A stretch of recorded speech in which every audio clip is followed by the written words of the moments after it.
نیت دل کا عمل ہے مگر اعضاء کے ساتھ اس کا تعلق ہے، جیسے دل کا تعلق سارے اعضاء کے ساتھ ہے. کیا خیال ہے؟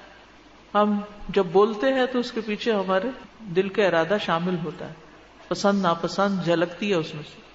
اسی طرح کھاتے وقت بھی ہمارا دل شامل ہوتا ہے اس میں یا نہیں؟ جس چیز کو دل کر رہا ہوتا ہے وہ کھا لو، دل نہ کر رہا تو ہم نہیں کھاتے. دل نہ چاہے تو آپ اٹھ کے یہاں سے وہاں نہیں جاتے. تو ہر چیز میں دل شامل ہوتا ہے.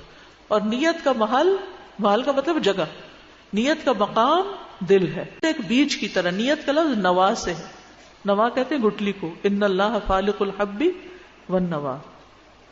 آپ جو بیج ڈالتے ہیں پودا اس کے مطابق نکلتا ہے. آپ کیکر کا بیج ڈالیں گے تو کیکر نکلے گا، آم کا ڈالیں گے آم نکلے گا.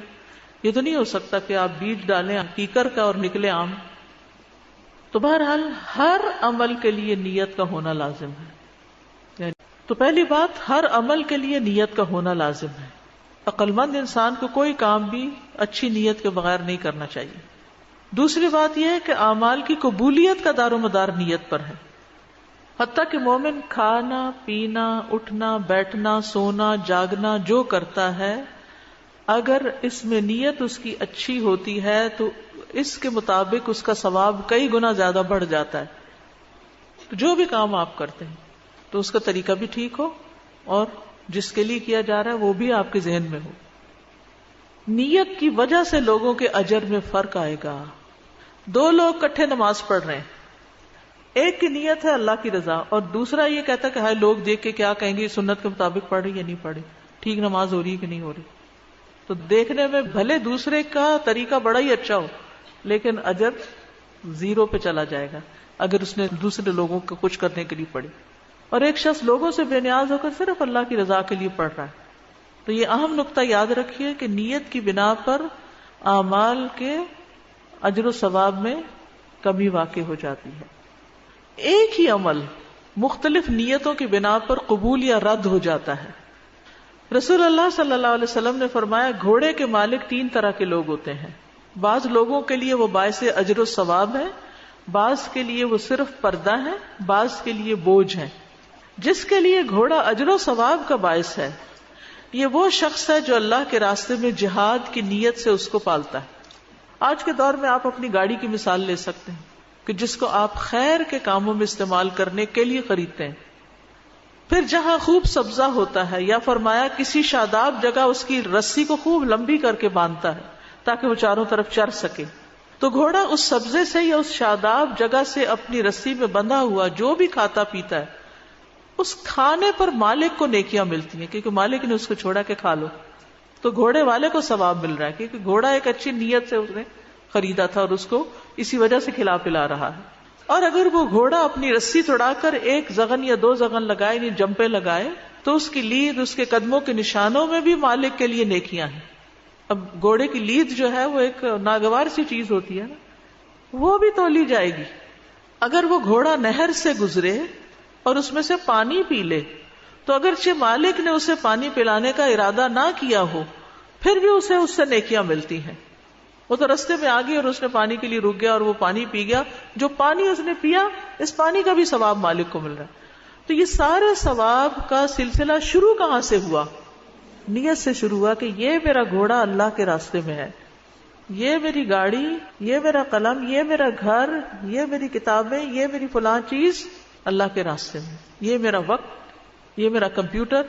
اب اس کو جس وقت بھی آپ استعمال کریں گے اور اس کی مینٹیننس پہ جو خرچہ آئے گا یا اس کے ساتھ جو بجلی استعمال ہوگی یا گیس استعمال ہوگی، پیٹرول یوز ہوگا، کوئی اور اس میں بیٹھ جائے گا، کچھ بھی آپ کریں گے اس کو کسی طرح بھی استعمال تو سارے کا سارا اجر و ثواب کا باعث بن جائے گا. حتیٰ کہ اگر آپ ایک واشنگ مشین خریدتے ہیں صرف اس نیت سے تاکہ میرا وقت بچے اور میں اللہ تعالیٰ کی عبادت اچھے طریقے سے کروں اور وقت نکال کر میں دین کی تعلیم حاصل بھی کروں اور دوسروں کو دے بھی سکوں، تو وہ جتنے کپڑے اس میں دھلیں گے وہ سارے کا سارا آپ کے لیے اجر و ثواب. اس کا بجلی کا بل جو جائے گا اور جو بھی ہوگا کیونکہ آپ نے ایک اچھی نیت سے ایک مشین خریدی. اور ایک یہ کہ وہ چونکہ فلاں نے خرید لی تو مجھے بھی خریدنی ہے اور اس کے دکھاوے کے لیے اور لوگوں کے اوپر روب جتانے کے لیے کہ میں نے یہ دیکھو لیٹسٹ ماڈل کی خریدی ہے اور ایسا اور ویسا ہے. کسی مجلس میں بیٹھ کر ہم بعض اوقات بوسٹنگ کر رہے ہوتے ہیں, تفاخر کر رہے ہوتے ہیں, اس کو کوئی اجر و ثواب نہیں.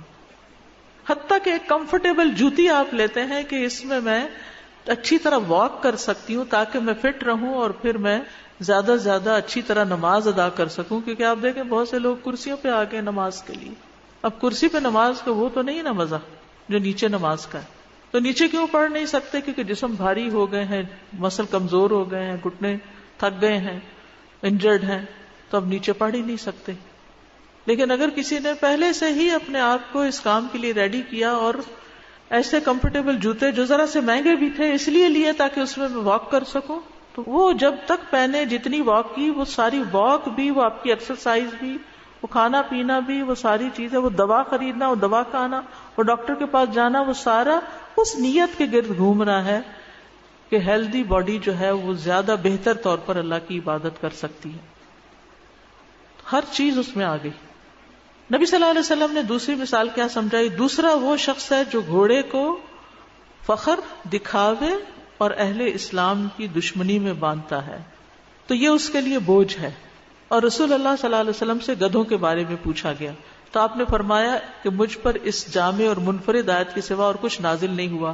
فَمَن يَعْمَلْ مِثْقَالَ ذَرَّةٍ خَيْرًا يَرَهُ وَمَن يَعْمَلْ مِثْقَالَ ذَرَّةٍ شَرًّا يَرَهُ.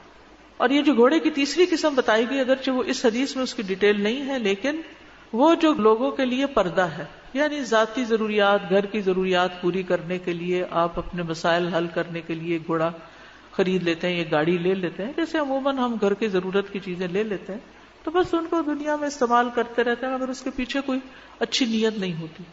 تو اب آپ دیکھیے کہ اگر آپ ایک کپڑا بھی کمفرٹیبل خریدتے ہیں, یا آپ ایک جوتا, یا آپ اپنے کچن کی کوئی چیز, یا آپ اپنے گھر کی کوئی چیز اس نیت سے خریدتے ہیں تاکہ آپ کی زندگی آسان ہو اور آپ اس آسانی کے وقت کو استعمال کر سکیں خیر و برکت بھلائی کے کاموں میں, تو اس سے بھی جو ایک پیسہ بھی آپ نے لگایا وہ اجر و ثواب کا باعث بن جائے گا.